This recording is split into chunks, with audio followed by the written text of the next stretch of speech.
बिस्मिल्लाहिर्रहमानिर्रहीम। Dear students, अस्सलाम वालेकुम। आज हम BS इन कंप्यूटर साइंस में जो फिज़िक्स का सिलेबस है, जिसका पंजाब यूनिवर्सिटी में कोड है 121, उसके पहले चैप्टर मेजरमेंट को डिस्कस करेंगे। जैसा कि आप कोर्स आउटलाइन से देख सकते हैं कि उसकी जो रिकमेंडेड बुक है वो शोहर आफाक बुक फिज़िक्स है, जो कि डेविड हॉलिडे, रॉबर्ट रेज़निक और करेन की लिखी हुई है। दूसरी इसकी जो बुक है वो है फंडामेंटल ऑफ फिज़िक्स, उसके भी ऑथर यही हैं। तो हम इस फिज़िक्स बुक के पहले चैप्टर मेजरमेंट का आगाज़ करते हैं। मेजरमेंट यानी पैमाइश, ये एक ऐसी चीज़ है कि जिसके बगैर हमारे रोज़मर्रा की ज़िंदगी, हमारे लेन देन के मामलात, हमारी एजुकेशनल रिसर्च, हमारे तमाम तर तालीमी मामलात, साइंटिफिक रिसर्च, ये सारी चीज़ें अधूरी हैं। मिसाल के तौर पर अगर लेन देन के मामलात या रोज़मर्रा के मामलात की अगर एक एग्जांपल दें, अगर आप अपनी गाड़ी में पेट्रोल डलवाने जाएं और आप पेट्रोल पंप बॉय को कहें कि मेरी गाड़ी में पेट्रोल डाल दे, तो लाजमी बात है कि वो आपसे ये क्वेश्चन करेगा कि कितनी अमाउंट में या कितने पैसों का। तो आपको उसको या तो पेट्रोल की अमाउंट बतानी पड़ेगी या उसको रुपीज़ में अमाउंट बतानी पड़ेगी कि इतने रुपीज़ का पेट्रोल डाल दें। एक और एग्जांपल लेते हैं। मिसाल के तौर पर आप बाज़ार से चीनी खरीदने जाते हैं या कोई भी ऐसी चीज़ खरीदने जाते हैं, आप शॉपकीपर से कहते हैं कि जी मुझे चीनी दे दें। तो उसको मुकम्मल तौर पर बात समझाने के लिए आपको स्पेसिफाई करना पड़ेगा कि आपको 4 किलोग्राम चीनी चाहिए या आपको 500 की चीनी चाहिए। यानी आपको या तो अमाउंट बतानी पड़ेगी या आपको उसकी प्राइस बतानी पड़ेगी। तो हमने लेक्चर्स की अंडरस्टैंडिंग का ये तरीका रखा है कि हम साथ साथ नोट्स को भी डिस्कस करेंगे। ये साइड पे आपको नोट्स नज़र आ रहे हैं, तो हम इसकी डेफिनेशन पढ़ते हैं मेजरमेंट की। It is defined in physics और in a general science as a measurement is a collection of quantitative और numerical data that describes a property of an object और इवेंट। या तो हमें ऑब्जेक्ट की प्रॉपर्टी चाहिए या किसी इवेंट की प्रॉपर्टी चाहिए। लेट्स सपोज हम यहां पर एक सिचुएशन क्रिएट करते हैं। फर्ज करें ये एक बॉल है और इसको यहां पर ज़मीन पे हमने ड्रॉप करना है। यहां पर अगर हम इसको एज अ ऑब्जेक्ट डील करें तो इसकी काफ़ी सारी प्रॉपर्टीज़ हैं जो एज अ ऑब्जेक्ट हम डिस्कस कर सकते हैं। मिसाल के तौर पर इसका रेडियस, उसका सरफेस एरिया, ये जितना वॉल्यूम ऑक्युपाई किया हुआ है, जितना इसका मैस है, इसका वेट, एटसेट्रा, ये इसकी एज अ ऑब्जेक्ट इसकी प्रॉपर्टीज हैं। अब अगर हम इसी चीज को एज अ इवेंट डिस्कस करें तो हम इसकी वेलोसिटी डिस्कस कर सकते हैं कि इस वक्त इसकी वेलोसिटी क्या है, यानी इनिशियल वेलोसिटी क्या है। फिर जब ये ज़मीन पर गिरेगा उस वक्त इसकी फाइनल वेलोसिटी क्या होगी। ये यहां से लेकर कितना डिस्टेंस ट्रेवल करेगा, डिस्टेंस भी एज अ इवेंट इसकी प्रॉपर्टी है। और इस डिस्टेंस को तय करते वक्त ये कितना टाइम लेगा, ये किस काइनेटिक एनर्जी से ज़मीन के सरफेस पर टकराएगा, दरमियान में यहां पर उसकी पोटेंशियल एनर्जी क्या होगी, उसकी काइनेटिक एनर्जी क्या होगी, उसकी मैकेनिकल एनर्जी क्या होगी, उसकी टोटल एनर्जी यानी कि मैकेनिकल एनर्जी क्या होगी। तो ये सारी जो इसकी प्रॉपर्टीज हैं ये एज अ इवेंट हम इसको डिस्कस कर सकते हैं। तो अब आपको ये डेफिनेशन सही तरह से समझ आ गई। जाहिर है अगर हम उसकी कोई फाइनल वेलोसिटी डिस्कस करते हैं, लेट्स सपोज मैं यहां पर लिखता हूं कि ये 10 मीटर पर सेकेंड की स्पीड से इसके साथ स्ट्राइक कर रहा है, तो ये देखें इसमें इसका क्वांटिटेटिव एनालिसिस आ गया कि उसकी क्वांटिटी कितनी है। एक हमें चाहिए डिजिट और उसके साथ एक सूटेबल यूनिट। ये दो चीजें मिलकर किसी भी फिजिकल क्वांटिटी को डिस्क्राइब करती हैं। अच्छा जी, आपको इसकी डेफिनेशन समझ आ गई। अब हम डिस्कस करने जा रहे हैं next. A measurement is made by comparing a quantity with a standard unit. इस लाइन का क्या मतलब है, आप देखें यहां पर मैंने इसकी वेलोसिटी डिस्कस की है और इसमें दो चीजें हैं, एक है मीटर और एक है सेकंड। हमें इन दोनों की अमाउंट का तो पता होना चाहिए कि 1 मीटर जो है वो लेंथ की कितनी मिकदार है और 1 सेकंड जो है वो टाइम की कितनी मिकदार है। तो वो जो एक स्पेसिफिक मिकदार है उसको हम स्टैंडर्ड कहेंगे। तो इन तमाम मेजरमेंट्स की इस स्टडी को हम मेटेरोलॉजी कहते हैं। Maintaining and developing standards for measured value is an active branch of science। ये साइंस की एक ऐसी ब्रांच है जो स्टैंडर्ड्स को मेंटेन रखती है, उनकी डेफिनेशंस को चेंज करती है, उनको मज़ीद प्रिसाइज करने की कोशिश हमा वक्त की जाती है। इन तमाम फिजिकल क्वांटिटीज़ और ऐसी क्वांटिटीज़ को डिस्क्राइब करने के लिए सेट ऑफ स्टैंडर्ड इस्टेब्लिश किए जाते हैं। जैसा कि एक ब्रिटिश का सिस्टम है, वो है FPS, foot, pound and second का सिस्टम। एक CGS सिस्टम है, सेंटीमीटर, ग्राम और सेकंड का सिस्टम।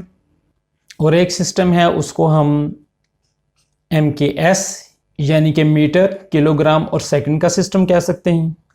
इसी तरह के ही कई सिस्टम दुनिया में राइज हैं, लेकिन 18वीं सदी में इस बारे में बाकायदा संजीदा कोशिशों का आगाज़ हुआ कि इंटरनेशनली तौर पर तमाम मुल्कों में एक ही सिस्टम को राइज किया जाए। जिन स्टैंडर्ड यूनिट्स का तज़किरा किया उनको मेंटेन रखने के लिए ये इदारा कायम है, national institute of standards and technology.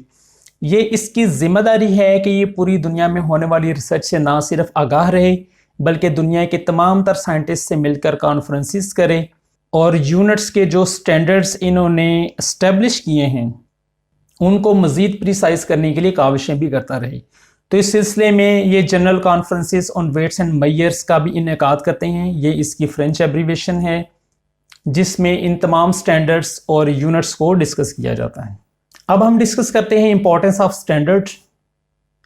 हम जानते हैं कि फिजिक्स के जितने भी लॉज हैं वो सारे के सारे फिजिकल क्वांटिटीज़ में ही एक्सप्रेस किए जाते हैं।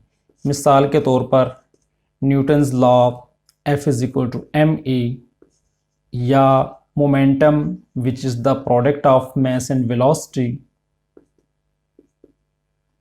या कोई भी आप इक्वेशन लिख सकते हैं S = VIT + ½ AT²।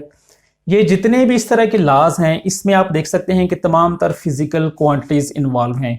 ये फोर्स है, मास है, एक्सेलरेशन है, मोमेंटम है, वेलोसिटी है, डिस्प्लेसमेंट है, टाइम है, एक्सेलरेशन है, temperature, length, luminous intensity, magnetic field, electric field, resistance, voltage, ये तमाम जो चीज़ें हैं ये सारी की सारी जो हैं वो फिजिकल क्वांटिटीज़ हैं।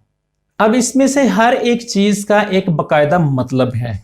मिसाल के तौर पर मास का जब हम तस्करा करते हैं तो उससे मुराद है अमाउंट ऑफ मैटर। जब हम टाइम का तस्करा करते हैं इससे मुराद है कि दो इवेंट के दरमियान जब पूछा जाता है कि how long did it take. So each of these terms has a precise meaning and they form part of common languages that physicist and other scientist use to communicate with each other. अब इसकी एक मिसाल लेते हैं कि मिसाल के तौर पर लेंथ या डिस्प्लेसमेंट का जो यूनिट है वो है मीटर। अगर किसी कंट्री में फुट में उसको मापा जाता हो, किसी कंट्री में इंचेस में मापा जाता हो, किसी कंट्री में माइल्स में मेजर की जाती हो लेंथ, तो इसमें कंट्राडिक्शन आ जाएगी। साइंटिस्ट ने ये ट्राई की कि तमाम तर ममालिक के जितने भी रिसर्चर्स हैं, जो साइंटिस्ट हैं, वो किसी एक ही यूनिट पर इत्फाक करें ताकि कंपैरिजन जो है वो आसानी से हो सके।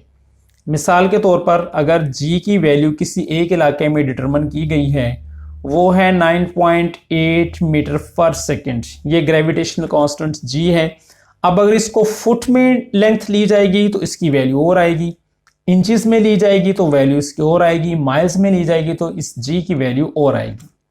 तो इसमें किस स्टैंडर्ड को अडॉप्ट किया जाए उसका तयन करना इस लिहाज से मुश्किल है कि इसमें जो बेसिक प्रॉब्लम आती है वो ये है कि एक ऐसा सिस्टम को सिलेक्ट किया जाए कि जिसमें number of basic physical quantities जो हैं वो कम से कम हो और उनके जो स्टैंडर्ड्स हों वो इजीली अवेलेबल भी हों और उनमें कोई तब्दीली भी ना आए। जो स्टैंडर्ड होगा उसके अंदर ये दो प्रॉपर्टीज होना बहुत ज़रूरी हैं। नंबर 1, उसको इजीली एक्सेसिबल होना चाहिए, कि वो हर इलाके में दस्तयाब हो। नंबर 2, उसको इनवेरिएबल होना चाहिए, यानी उसमें किसी तरह का कोई तगय्युर ना आने पाए। ये किसी भी स्टैंडर्ड की बेसिक प्रॉपर्टीज हैं। तो बेस क्वांटिटीज को कम से कम रखने और उनके यूनिट्स के स्टैंडर्ड्स को एक्सेसिबल और इनवेरिएबल रखने के लिए 1960 में एक कमेटी इस्टेब्लिश की गई जिसका नाम सिस्टम इंटरनेशनल था।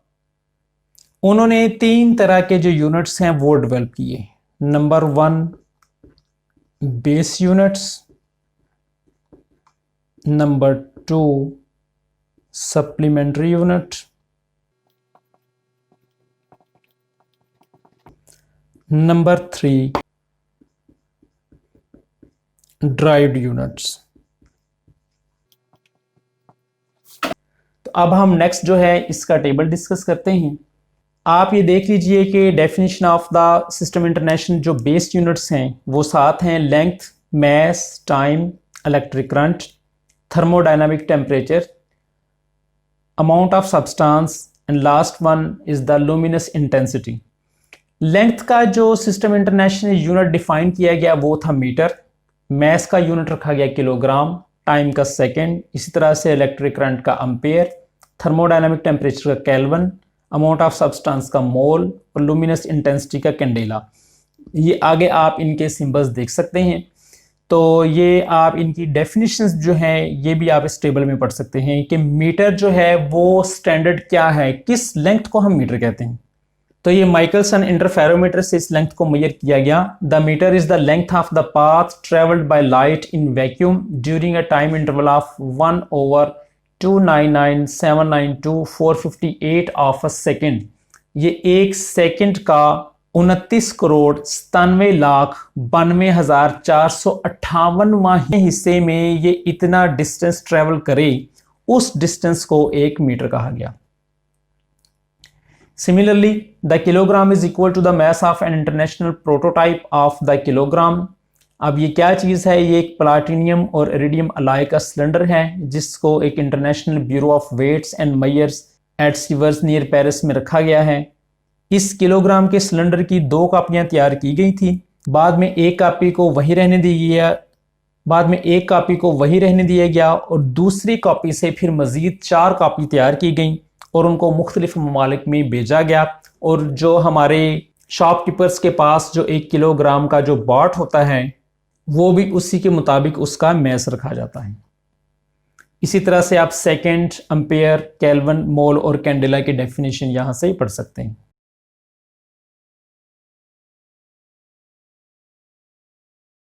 जी स्टूडेंट्स, अब हम ड्राइव्ड क्वांटिटीज को डिस्कस करते हैं। बेस क्वांटिटीज की जो तादाद है वो 7 है, उसको अभी हम डिस्कस कर चुके हैं। अब बेस क्वांटिटीज की मल्टीप्लिकेशन या डिवीजन से ही ड्राइव्ड क्वांटिटीज हासिल होती हैं। ये बात आपने याद रखनी है कि बेस क्वांटिटीज को किसी दूसरी बेस क्वांटिटी के साथ ऐड या सब्ट्रैक्ट करने से कोई भी नई ड्राइव्ड क्वांटिटी हासिल नहीं होती। ये 2 ही ऑप्शन हैं, या तो हम बेस को बेस के साथ मल्टीप्लाई करेंगे या डिवाइड करेंगे। तो इसकी अभी हम कुछ एग्जांपल डिस्कस करते हैं।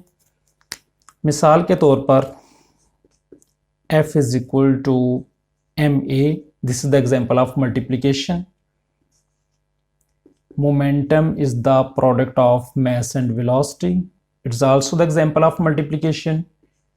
Pressure is the force per unit area. इसमें 2 मजीद क्वांटिटीज को डिवाइड करने से हमारे पास एक और क्वांटिटी हासिल हुई है। या वेलोसिटी की अगर हम डेफिनेशन लें, वेलोसिटी है rate of change of displacement. Acceleration की एग्जांपल लें तो वो है rate of change of velocity with respect to time. तो अब अगर आप वेलोसिटी की एग्जांपल लें तो वेलोसिटी के यूनिट को मालूम करने के लिए ये जो दोनों हैं ये बेस क्वांटिटीज हैं। ये डिस्प्लेसमेंट है, ये लेंथ है और इसको हम मापते हैं मीटर्स में। और टाइम भी एक बेस फिजिकल क्वांटिटी है, इसको हम मापते हैं सेकंड्स में। लिहाजा वेलोसिटी के जो यूनिट आ गई वो आ गए मीटर पर सेकंड और इसको सिंबॉलिकली इस तरह से लिखा जा सकता है। इसी तरह से अब अगर आगे हम एक्सेलरेशन को डिस्कस करें अब वेलोसिटी के यूनिट्स का हमें पता है, वो है मीटर पर सेकेंड, और टाइम के जो यूनिट है वो सेकेंड, तो इसके यूनिट बन जाएंगे मीटर पर सेकेंड स्क्वायर। अब हमारे पास चूंकि एक्सेलरेशन के यूनिट आ गए, अब हम इस फोर्स को डिस्कस कर सकते हैं। Force is the multiple or product of mass and acceleration. Mass के जो यूनिट्स हैं वो क्या हैं जी, किलोग्राम, और एक्सेलरेशन के यूनिट्स हैं मीटर पर सेकंड स्क्वायर। तो ये जो मल्टीपल है kilogram metre per second square, इसको एक नया नाम दिया गया जो कि कहलाता है newton. So we can say that 1 newton is equal to, मतलब ये कि 1 किलोग्राम ऑब्जेक्ट में जब 1 metre per second square acceleration produce किया जाए तो उस वक्त उस सब्जेक्ट पर लगने वाली जो फोर्स है वो 1 न्यूटन होगी। डियर स्टूडेंट्स, इन एग्जाम्पल से आपको ये बात समझ आ गई कि हमें बेस क्वांटिटीज से जो ड्राइव्ड क्वांटिटीज हैं वो कैसे हासिल करते हैं। उनके लिए लाजमी बात है कि हमें फिजिकल क्वांटिटीज के दरमियान जो रिलेशनशिप का फार्मूला है हमें उसका इल्म हो। अगर हमें इस फार्मूले का इल्म होगा तो हम इजीली उन क्वांटिटीज को मेजर कर सकेंगे। लेट्स सपोज अगर प्रेशर को मेजर किया जाए, अब हमें फोर्स की यूनिट का पता चल गया, ये आ गया न्यूटन, और एरिया जो है ये भी जो है ये एक ड्राइव क्वांटिटी है, तो न्यूटन पर मीटर स्क्वायर को पास्कल भी कहा जाता है। अब आप इस नेक्स्ट टेबल में देख सकते हैं कि ये कुछ ड्राइव क्वांटिटीज के फार्मूले और उनके जो यूनिट्स हैं वो आपके सामने हैं। इसमें वॉल्यूम, एरिया, फ्रीक्वेंसी, डेंसिटी, मालूम है आपको डेंसिटी जो है वो mass per unit volume, velocity, acceleration, force, pressure या stress, energy, work, power, quantity of electricity, potential difference और इलेक्ट्रिकल रेजिस्टेंस की इसमें एग्जांपल दी गई हैं। इसमें आपके सामने ये फार्मूला या इक्वेशन भी मौजूद है, उनके यूनिट्स और यूनिट्स के सिंबल भी एक्सप्रेस किए गए। जी स्टूडेंट्स, अब हम third type of unit supplementary units को थोड़ा सा डिस्कस कर लेते हैं। ये आपने एफएससी और मैट्रिक में भी पढ़े होंगे सभी, इनको हम ज़रा दोबारा रिवाइज कर लेते हैं। ये ऐसे यूनिट्स हैं, ये ना तो बेस यूनिट्स में शामिल हैं और ना ही ये इनसे ड्राइव किए जा सकते हैं। लिहाजा general conference on weights and measures ने अभी तक इनके बारे में ये डिसीजन नहीं किया कि इनको बेस में रखना है या ड्राइव में, लिहाजा इनको एक अलग कैटेगरी दे दी गई है, सप्लीमेंट्री यूनिट्स। अब रेडियन क्या चीज़ है? रेडियन यूनिट्स जो है वो प्लेन में सर्कल को डिस्कस करता है और स्टेरेडियन जो है वो स्पेस में स्फीयर को डिस्कस करता है।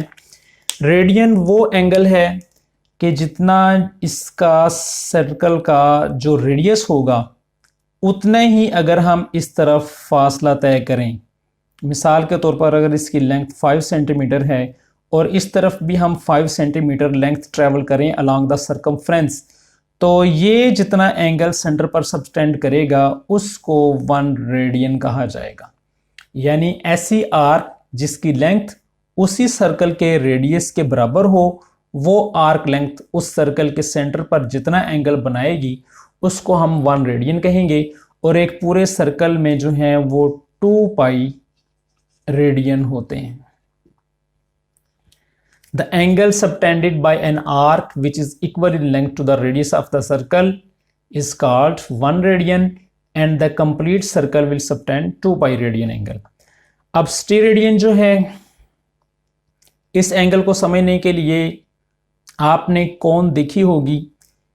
आप कंसीडर करें कि एक कोण जो है वो सेंटर पर जितना एंगल जनरेट कर रही है, अगर उसका ये एरिया उसके रेडियस के स्क्वायर के बराबर हो, यानी अगर रेडियस 2 सेंटीमीटर है तो ये 2/2 4 centimetre square area centre of sphere पर जितना एंगल सबटेंड करेगा 3 डायमेंशनली, उसको 1 स्टेरेडियन कहा जाएगा। यानी हम इसको डिफाइन कर सकते हैं, the angle subtended at the centre of sphere by an area of its surface equal to the square of the radius of that sphere. और ये एक स्फीयर का जो टोटल एंगल है वो 4 पाई स्टेरेडियन होगा। जी स्टूडेंट्स, आज के लेक्चर में हमने ऐसे यूनिट्स और उनके यूनिट्स के जो स्टैंडर्ड्स हैं, उनकी इंपॉर्टेंस और यूनिट्स को एस्टेब्लिश किस तरह से किया जाता है, उनकी types, base units, derived units और सप्लीमेंट्री यूनिट्स को डिस्कस किया। नेक्स्ट हम साइंटिफिक नोटेशन को डिस्कस करेंगे। तब तक के लिए इजाज़त। आप सभी हमारे इस चैनल फिज़िक्स आसान को सब्सक्राइब कर लीजिए। बहुत शुक्रिया। अल्लाह हाफिज़।